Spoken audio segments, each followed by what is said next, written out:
जय हिंद मेरे सभी साथियों, आप सभी का वेलकम है आपके अपने एलिमेंट रिसर्च सेंटर में।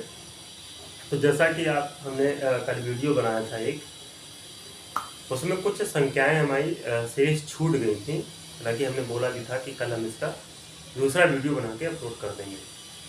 तो कहीं ना कहीं हम उन संख्याओं को अगर लेके चले तो सबसे पहली संख्या है आपकी अभाज्य संख्या।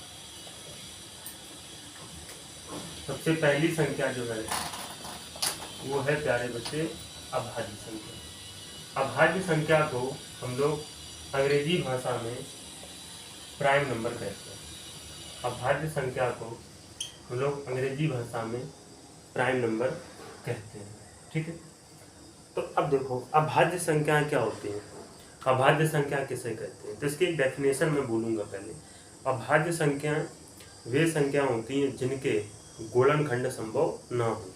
अभाज्य संख्याएं, सुनना बेटा, अभाज्य संख्याएं वो संख्याएं होती हैं जिनके गुणनखंड संभव न हो। मैं यहाँ लिखता हूँ, वे संख्याएं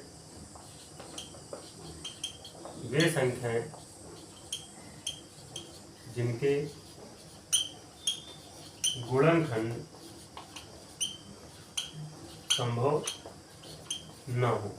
यानी अभाज्य संख्याएं वे संख्याएं होती हैं जिनके गुणनखंड संभव ना हो, या हम ऐसे भी कह सकते हैं कि ऐसी संख्याएं जिनमें एक का भाग जाए वो स्वयं से, या फिर उनका स्वयं से ही भाग जाए, तो वो हमारी अभाज्य संख्याएं होती हैं। ठीक है, तो प्यारे बच्चे हम ये लिखेंगे कि अभाज्य संख्याएं कहाँ से प्रारंभ होती हैं। तो साथ ही मेरे प्यारे बच्चे, अभाज्य संख्याएं सबसे पहले 2 से प्रारंभ होती है। यानी गणित की सबसे छोटी अभाज्य संख्या 2 होती है। तो गणित की सबसे छोटी अभाज्य संख्या 2 होती है। 2 के बाद में फिर 3, 3 के बाद में 5, 5 के बाद में 7 और 7 के बाद में 11, और ऐसे ही dot dot dot dot dot करके प्यारे बच्चे लास्ट होती है 97। यानी हम कह सकते हैं 1 से लेकर 100 तक जब लिखेंगे तो 2 होती है सबसे छोटी। यानी गणित की सबसे छोटी अभाज्य संख्या 2 होती है। इसे हम लोग समअभाज्य संख्या भी कह सकते हैं। ठीक, बात को समझना। अच्छा, अगर ये जो है गणित की सबसे छोटी समअभाज्य संख्या अगर 2 है तो 3 फिर हमारी हो सकती है गणित की सबसे छोटी विषम अभाज्य संख्या। यानी यहाँ पे जो 2 है वो प्यारे बच्चे गणित की सबसे छोटी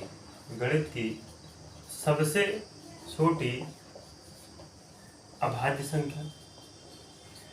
ठीक है, अभाज्य संख्या। तो जो 3 है वो प्यारे बच्चे हो जाएगी गणित की सबसे छोटी विषम अभाज्य संख्या। कौन होगी? विषम अभाज्य संख्या। एक ये पॉइंट हो गया। ठीक है, यानी कि 2 है गणित की सबसे छोटी अभाज्य संख्या, और जो 3 है ये है गणित की सबसे छोटी विषम अभाज्य संख्या। 1 की अगर हम बात करें, 1 तो एक ना तो अभाज्य है और ना ही भाज्य संख्या है। ठीक है, यानी इसमें 3 पॉइंट निकल गया है कि जो अभाज्य संख्या है, अभाज्य संख्या कहते हैं कि वे संख्याएं जिनके गुणनखंड संभव ना हो। और अभाज्य संख्याएं जो होती हैं वो 2 से प्रारंभ होती हैं। 2 के बाद में 3, 3 के बाद में 5, 5 के बाद में 7, 7 के बाद में 11, और 11 के बाद में ऐसे ही और आगे भी संख्याएं होती है हमारी। इसको हम लास्ट संख्या कह सकते हैं 97। ठीक है, ये हमारी अभाज्य संख्या है। यानी कि इसमें एक 2 आया, और ये क्वेश्चन आपका आया हुआ है कि 2 है, तो आप कह सकते हैं कि 2 हमारी गणित की सबसे छोटी प्यारे बच्चे समअभाज्य संख्या, या हम इसको अभाज्य संख्या भी कह सकते हैं। ठीक है, अब इसमें एक 3 है, तो 3 हो गई गणित की सबसे छोटी विषम अभाज्य संख्या, और 1 ना तो अभाज्य है और ना ही भाज्य संख्या है। ठीक है, कोई दिक्कत, कोई परेशानी?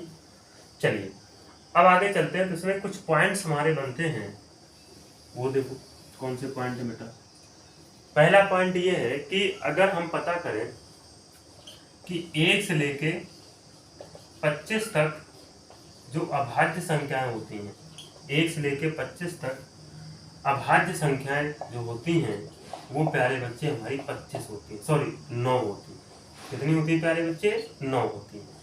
1 से लेके 25 तक अभाज्य संख्या 9 होती हैं और 1 से लेके 30 तक ये क्वेश्चन आया हुआ है कि 1 से लेके 30 तक अभाज्य संख्याएं कितनी होती हैं। अभाज्य संख्याएं कितनी होती हैं? तो प्यारे बच्चे 10 होती हैं। 1 से लेके 30 तक अभाज्य संख्याओं की संख्या 10 होती है। अब सुनो, अगर 1 से लेके 25 तक 9 और 1 से लेके 30 तक अभाज्य संख्या 10 होती है तो 1 से लेके 50 तक अभाज्य संख्या 15 होती है। 1 से लेके 50 तक जो अभाज्य संख्याएं होती हैं वो प्यारे बच्चे हमारी 15 होती है। कितनी होती है बेटा? 15 होती है। 1 से लेके 50 तक अभाज्य संख्या प्यारे बच्चे 15 होती है और 1 से लेके 75 तक, यहाँ से ये भी पॉइंट आया है कि 1 से लेके 75 तक जो अभाज्य संख्याएं होती हैं, अभाज्य संख्याएं, वो अभाज्य संख्याएं प्यारे बच्चे 21 होती हैं। तो 1 से लेके 25 तक हमने पढ़ा अभाज्य संख्या 9 होती हैं और 1 से लेके 30 तक अभाज्य संख्याएं 10 होती हैं और 1 से लेके 50 तक अभाज्य संख्याएं 15 होती हैं और 1 से लेके 75 तक अभाज्य संख्याएं 21 होती हैं। तो इसमें एक और बेहतरीन सा पॉइंट है कि 1 से लेके 100 तक प्यारे बच्चे, 1 से लेके 100 तक अभाज्य संख्याएं कितनी होती हैं? क्योंकि गिनती 1 से लेकर 100 तक ही गिनी जाती है, तो अभाज्य संख्याएं कितनी होंगी?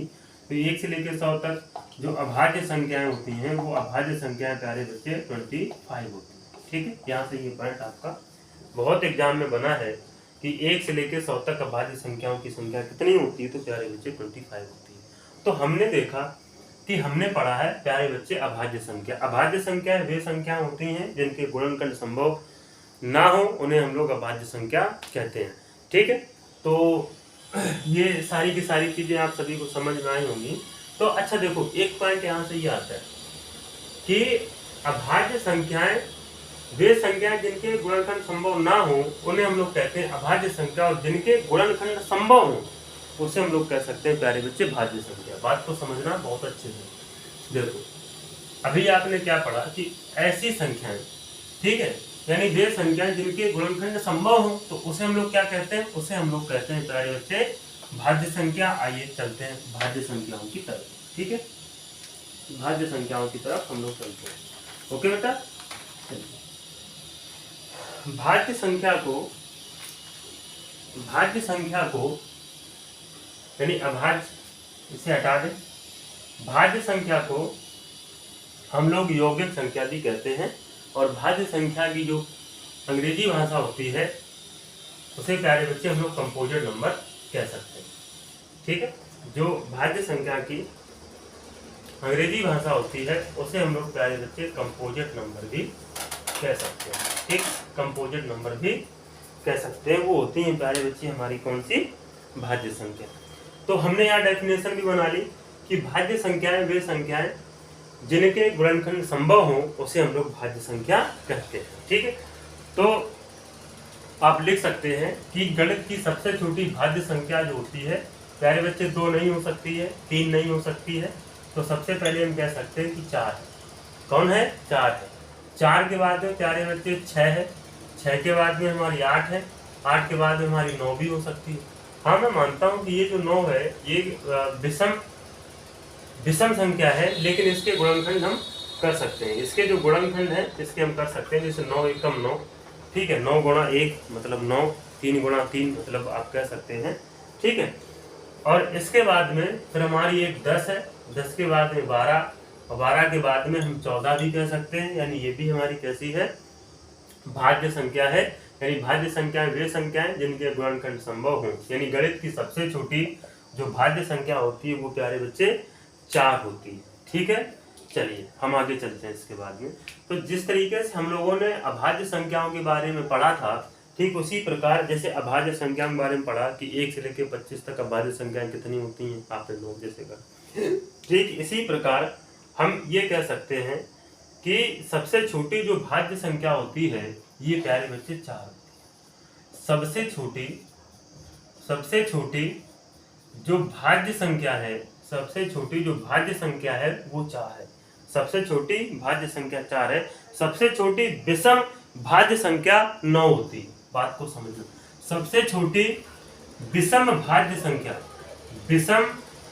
संख्या प्यारे बच्चे, विषम भाज्य संख्या आप कह सकते हैं वो कौन सी होती है? 9 होती है। यानी ये गणित की सबसे छोटी विषम भाज्य संख्या है जिसको हम लोग 9 कहते हैं। और 4 हो गई हमारी गणित की सबसे छोटी, यहाँ पे छोटी लिखना भूल गए, सॉरी, गणित की सबसे छोटी भाज्य संख्या 4 होती है। तो यहाँ से हमने 2 चीजें क्लियर कर ली और आगे भी इसके बाद में संख्याएं रहेंगी। हालांकि हम लास्ट में 98, 100 कह सकते हैं और 99 भी रहेगी इसी में, ठीक है। तो ये हो गई इतनी हमारी संख्या। अब क्वेश्चन ये आता है कि 1 से लेकर 30 तक भाज्य संख्याएं कितनी होती हैं। तो प्यारे बच्चे आप सभी इस चीज को थोड़ा सा जान लें, समझ लें कि 1 से लेकर 30 तक जो भाज्य संख्याएं होती हैं, 1 से लेकर 30 तक जो भाज्य संख्या होती हैं वो 19 होती है, ठीक है। 1 से लेकर 30 तक जो भाज्य संख्याएं होती हैं वो 19 होती है और 1 से लेकर 25 तक भाज्य संख्याएं 15 होती हैं। 1 से लेकर 25 तक प्यारे बच्चे भाज्य संख्याएं जो होती हैं वो 15 होती है, ठीक है। हालांकि इसको पहले लिखना चाहिए था लेकिन कोई दिक्कत नहीं। 1 से लेकर 25 तक भाज्य संख्याएं 15 होती हैं और 1 से लेकर 30 तक भाज्य संख्याएं 19 होती है, ठीक है। 1 से लेकर 50 तक जो भाज्य संख्या होती हैं, 1 से लेकर 50 तक जो भाज्य संख्याएं होती हैं वो प्यारे बच्चे आपकी 34 होती हैं। कितनी होती हैं? 34 होती हैं। और आप ये भी कह सकते हो कि 1 से लेके जो 75 तक, 1 से लेके जो 75 तक भाज्य संख्याएं होती हैं वो आपकी 53 होती हैं, ठीक है। वो आपकी कितनी होती हैं? 53 होती हैं। और आप ये भी कह सकते हो कि 1 से लेके जो 100 तक, यानी 1 से लेके जो 100 तक प्यारे बच्चे भाज्य संख्या होती हैं वो होती हैं आपकी 74 होती है। कितनी होती है बेटा? 74 होती है, ठीक है। तो हम ये कह सकते हैं कि जो भाज्य संख्याएं हैं वे संख्याएं जिनके गुणनखंड संभव हो उन्हें हम लोग भाज्य संख्या कहते हैं, ठीक है। और प्यारे बच्चे गणित की सबसे छोटी यानी भाज्य संख्या जो प्रारंभ होती है वो 4 से प्रारंभ होती है, इनके गुणनखंड संभव है। तो 4 सबसे छोटी भाज्य संख्या है, 4 सबसे छोटी समभाज्य संख्या भी कह सकते हैं। और जो 9 है ये विषम भाज्य संख्या है, गणित की सबसे बड़ी विषम भाज्य संख्या हमारी, या बड़ी कह सकते हैं, 9 होती है, ठीक है। तो यहाँ तक हमने कुछ चीजों को सीखा। इसके बाद में 1 से लेकर 30 तक हमने देखा कि जो भाज्य संख्या होती हैं वो 19 होती हैं और 1 से लेकर 25 तक जो भाज्य संख्या होती हैं वो 15 होती हैं और 1 से लेकर 50 तक जो भाज्य संख्या होती हैं वो 34 होती हैं और 1 से लेकर 75 तक जो भाज्य संख्या वो 53 होती है और 1 से लेकर 100 तक जो भाज्य संख्या होती है वो 74 होती है, ठीक। अब देखो एक पॉइंट यहाँ से ये आता है कि सबसे छोटी जो भाज्य संख्या होती है, सबसे छोटी जो भाज्य संख्या होती है वो सबसे छोटी अभाज्य संख्या का वर्ग होती है। बात को समझना। देखो मैं थोड़ा सा इरेज करता हूँ यहाँ पे, ठीक है। मैं थोड़ा सा यहाँ से हटा दूँ इसको ताकि आप चीजों को समझे। मैं लिखूंगा तो आप समझिए, ठीक है। देखो यहाँ से ये क्वेश्चन बना है, तो देखो भाई सबसे छोटी भाज्य संख्या मैं यहाँ पे लिखता हूँ प्यारे बच्चे, सबसे छोटी भाज्य संख्या, सबसे छोटी भाज्य संख्या सबसे छोटी अभाज्य संख्या का वर्ग है। सबसे छोटी अभाज्य संख्या का वर्ग है, ठीक है। अब देखो कैसे। अच्छा सबसे छोटी भाज्य संख्या 4, ठीक है। और इसने बोला है कि सबसे छोटी अभाज्य संख्या, प्यारे बच्चे क्या बोला है इसने, जो सबसे छोटी अभाज्य संख्या का वर्ग है। तो सबसे छोटी अभाज्य संख्या कौन है? 2। क्या ये 2 का वर्ग है? 4 है कि नहीं है? देखो है। यानी ये हमारी लाइन बिल्कुल सही है कि सबसे छोटी अभाज्य संख्या जो होती है वो सबसे छोटी जो भाज्य संख्या है वो सबसे छोटी अभाज्य संख्या का पूर्ण वर्ग बनाती है, ठीक है। तो बिल्कुल बात सही है। चलिए भाई आगे देखते हैं इसमें, ठीक है। तो एक और इसी में पॉइंट बनता है, वो देखो कौन सा पॉइंट है, बात को समझना। वो कौन सा पॉइंट है? यानी सबसे छोटी विषम भाज्य संख्या, सबसे छोटी विषम भाज्य संख्या, सबसे छोटी विषम अभाज्य संख्या का पूर्ण वर्ग। प्यारे बच्चे सबसे छोटी, बात को समझना, अरे सबसे छोटी विषम भाज्य संख्या कामा सबसे छोटी विषम अभाज्य संख्या का पूर्ण वर्ग है। अभाज्य संख्या का पूर्ण वर्ग है, का पूर्ण वर्ग है। ठीक है, तो देखते हैं भाई क्या है कि नहीं है। तो प्यारे बच्चे, सबसे छोटी विषम भाज्य संख्या का पूर्ण वर्ग है। तो सबसे छोटी विषम भाज्य संख्या, अभी आपने ऊपर पढ़ा कि सबसे छोटी विषम भाज्य संख्या प्यारे बच्चे कौन होती है? 3 होती है। तो सबसे छोटी विषम भाज्य संख्या का पूर्ण वर्ग है। तो प्यारे बच्चे सबसे छोटी विषम भाज्य संख्या, ये तो है, सबसे छोटी विषम भाज्य संख्या 9 होती। कौन होती प्यारे बच्चे? 9। और सबसे छोटी विषम अभाज्य संख्या, सॉरी मैं यहाँ अभाज्य बोल रहा था, सबसे छोटी विषम अभाज्य संख्या का पूर्ण वर्ग है। तो प्यारे बच्चे, अगर हम 3 देखें कि सबसे छोटी विषम अभाज्य संख्या 3 है और 3 का वर्ग करते हैं, तो प्यारे बच्चे क्या हमको 9 मिलता है? 9 आपको देखो, यानी ये बात हमारी बिल्कुल सही है। यानी हम कह सकते हैं कि सबसे छोटी विषम भाज्य संख्या सबसे छोटी विषम अभाज्य संख्या का पूर्ण वर्ग बनाती है। ठीक, बिल्कुल बात सही है। तो प्यारे बच्चे, आगे चलते हैं हम लोग इसके बाद में सहअभाज्य संख्या का। ठीक है, सहअभाज्य संख्या क्या होती है? हालांकि ये चीजें आपको समझ में आ रही होंगी।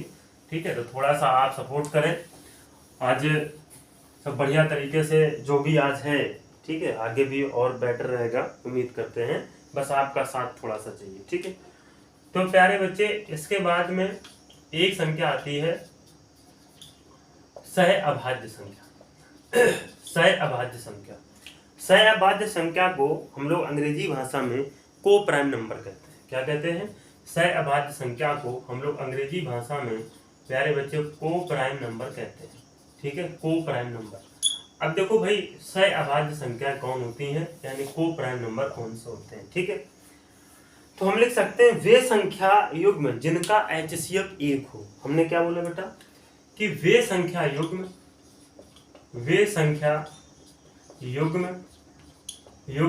जिनका HCF या GCD 1 हो। हमने क्या बोला कि वे संख्या युग्म जिनका HCF या GCD 1 हो। देखो HCF जो होता है प्यारे बच्चे, HCF जो होता है उसे हम कह सकते हैं हाईएस्ट कॉमन फैक्टर। ठीक है, हम हिंदी भाषा में लिख सकते हैं महत्तम समापवर्तक। महत्तम समापवर्तक ये होता है हमारा HCF। ठीक है, और एक हमने वर्ड और लिखा GCD। तो GCD क्या होता है? GCD के बारे में देखते हैं, क्योंकि HCF का मतलब कहीं ना कहीं हाईएस्ट कॉमन फैक्टर होता है। ठीक इसी प्रकार से HCF की जगह हम लोग GCD भी बोल सकते हैं। ठीक है, GCD भी बोल सकते हैं। GCD मतलब आप लिख सकते हैं ग्रेटेस्ट या ग्रेटर या ग्रेटेस्ट कॉमन या ग्रेटर बोल सकते हैं कॉमन डिवीजन। क्या बोलेंगे इसको? डिवीजन। इसकी जो हिंदी भाषा होती है हम कह सकते हैं प्यारे बच्चे, कह सकते हैं महत्तम समान भाजक। इन दोनों का अर्थ एक ही होता है, यानी HCF का और GCD का दोनों का अर्थ एक ही होता है प्यारे बच्चे। तो अब हम आते हैं सीधे सहअभाज्य संख्याओं पर। तो सहअभाज्य संख्याएं वे संख्या युग्म जिनका HCF 1 हो। जैसे यानी हम कह सकते हैं कि जो संख्याएं साथ साथ हों, यानी जो संख्याएं जोड़े में हों। इस सह का मतलब होता है प्यारे बच्चे साथ साथ। क्या होता है प्यारे बच्चे? साथ साथ। तो जो संख्याएं साथ साथ हों और जिनका HCF 1 हो, जैसे 3,5, इनका जब HCF पता करेंगे तो प्यारे बच्चे HCF इसका 1 होगा। कितना होगा?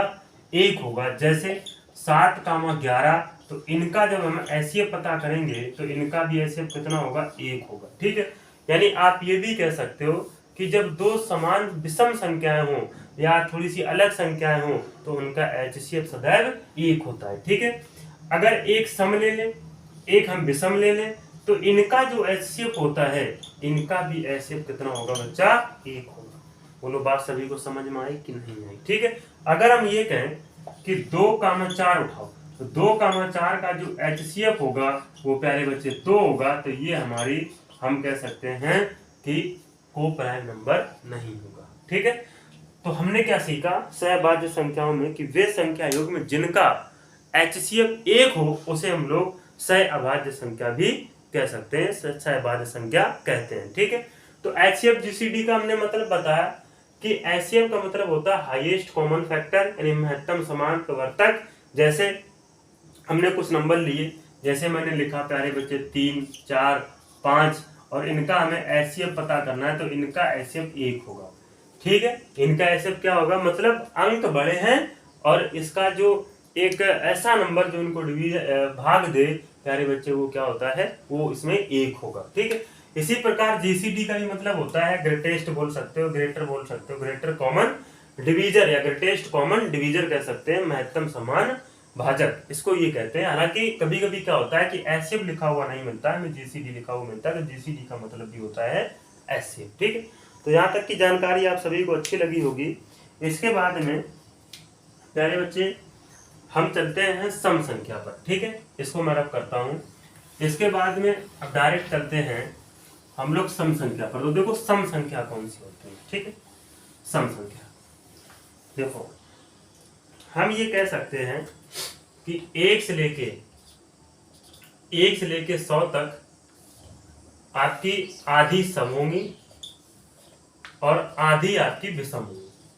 ठीक है, यानी अगर 50 सम है तो 50 आपकी विषम होंगी, अगर 50 सम है तो 50 आपकी विषम होंगी। तो सम संख्याएं वे संख्याएं होती हैं जिनमें 2 या 2 से अधिक, या ऐसी संख्या जो 2 या 2 से अधिक से डिवाइड हो जाए, उसे हम लोग सम संख्या कहते हैं। ठीक है, तो 2 के बाद में 4, 4 के बाद में 6, 6 के बाद में 8, के बाद में 10, और 10 के बाद में 12, ऐसे डॉट डॉट करके 100 तक ये सारी की सारी संख्याएं हमारी होंगी विषम संख्या। ठीक है, तो सॉरी सम संख्याएं कौन सी होंगी, सम संख्या होंगी। तो सम संख्याएं जो हमारी हैं वो सबसे छोटी सम संख्या 2, 2 के बाद में 4, 4 के बाद में ऐसे डॉट करके आपकी हो जाएंगी 100 तक। ठीक है, अब विषम संख्या भी 50 होंगी।